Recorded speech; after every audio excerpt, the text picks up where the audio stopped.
That's me on Capitol Hill. Good times. This is John Fawcett, me and Tim Burchett. We had a good chat. Good little talk. Didn't get to cover aliens. I know that's one of his topics, but great congressman. Here's us in the halls of Congress. No, we were not conducting an insurrection. We were actually witnessing a vote. There was a vote happening when we were there. It was pretty cool to see what's this?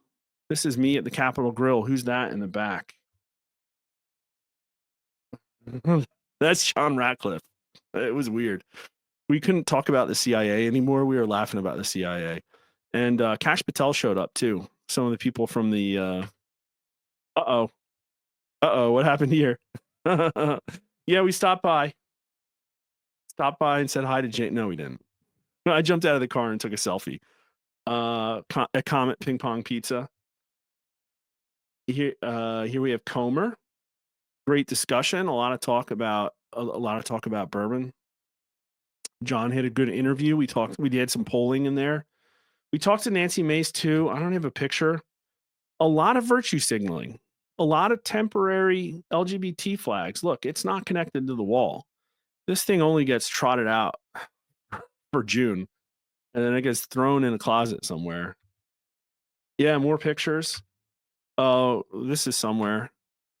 And yeah, underground. It was cool. We got to see all the congressional olds shuffle onto this, basically a subway that rides only about 200 yards.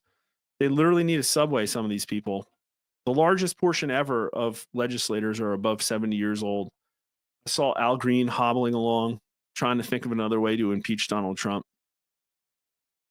Yeah, there's the subway.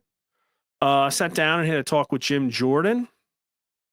I guess it was good. I don't know. It was mostly about letters and performative hearings. So I don't know. It's a fun trip.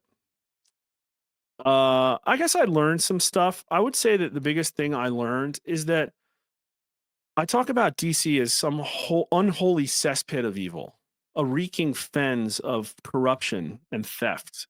And it's really not wasn't like that.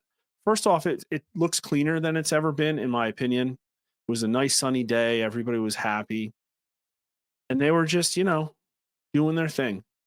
It seemed like I had a lot of discussions with people who work on Capitol Hill, trying to figure out what they think's going on, asking them about MAGA and about the establishment and what things are.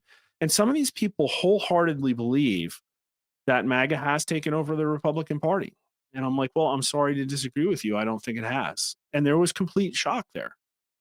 And then a lot of people just don't know.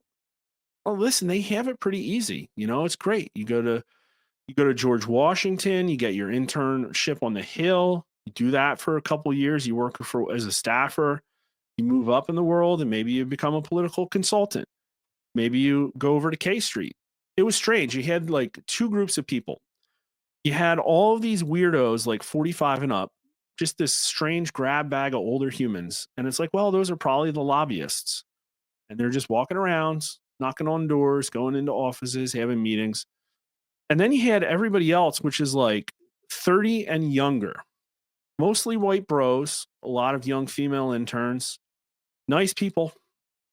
They move around, they go to different people's offices, they work well with their congressional representatives. They don't have their pulse on the finger of America. And each of these congressmen, they have their own pet issues. They go back and forth. They care a lot about local issues. But I can tell you that there is no centralized focus of messaging bringing them to bear against Democrats in a unified front to push for MAGA principles. There just are not. Maybe the whip is doing that. Maybe Speaker Johnson is trying to do that. But I just don't know how you get them out of this apathy, this lackadaisical attitude. It just seemed like status quo down in DC. It's just a machine doing its thing. And everybody's happy, totally happy with the way things are going. They were chilled, man. Everybody was out on those like rooftop bars on a Wednesday at like 4:45. Just joking. Democrats and Republicans alike. Joking. I don't know. I don't know what to think about it. But I said, going into it, I thought that DC would feel demonic. But I think probably the right word is something more like godless or something. I don't know. But I'm going to learn more. There were some things, some people I talked to, some stuff that was discussed that did improve my opinion. I do think change is possible. They're effing this up so badly, and the fight with Elon is self-destructive. Very disappointing. Yeah, I think Elon's the one that's not coming out on top here, though. I really don't think this is going to affect Trump. And I think that people are having a fit about the bill, but it looks like they're going to lose and they're going to have to deal with it. I really think that that's how it's going to go. Maybe the right thing is for this to blow up, though. Maybe Congress has to go back to square one, but the problem is it's going to sacrifice a significant amount of legislative time that should be focused on getting Trump's agenda through. And if that's the case, this is literally going to be the most embarrassing Congress ever. Listen, I'm a democracy guy, but really I'm like a natural rights guy, I guess a classical liberal or whatever. And our system does not work. It could work. I think one of the reasons it doesn't work is because a lot of people have abdicated integrity and moral values due to the de-churching of America, due to the weakness of men. I don't know. But stuff needs to be corrected, and I just don't know if the system can do it. And I'm not a monarchist. I'm not a Curtis Yarvin guy. I'm not a Milo guy.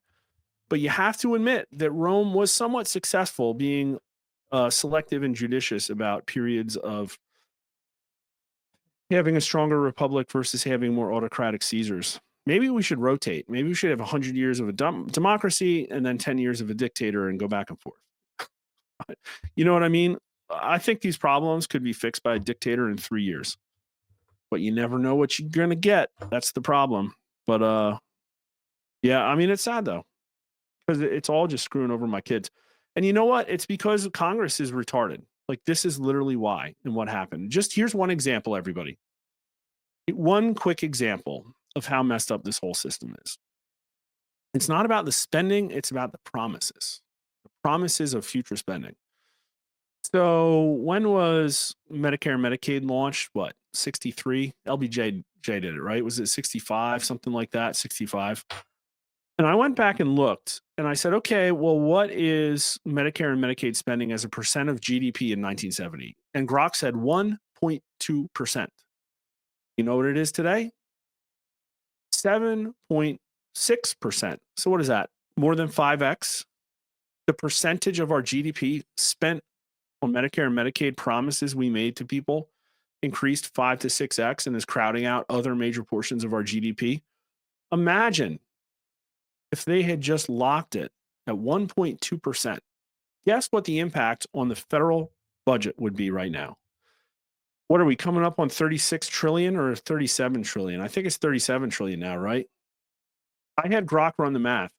And if at the point in time when they made their promises for Social Security and Medicare and Medicaid, if at the time they had fixed it at 1.2% of GDP, instead of 37 trillion, our total public debt would be about 11 trillion right now. Healthcare promises destroyed our republic. If you've learned something, please follow us at RasmussenReports.com, Rasmussen_poll at Twitter. Follow us on YouTube. Please like and subscribe if you haven't already. Mark_R_Mitchell at Twitter. And thanks for watching.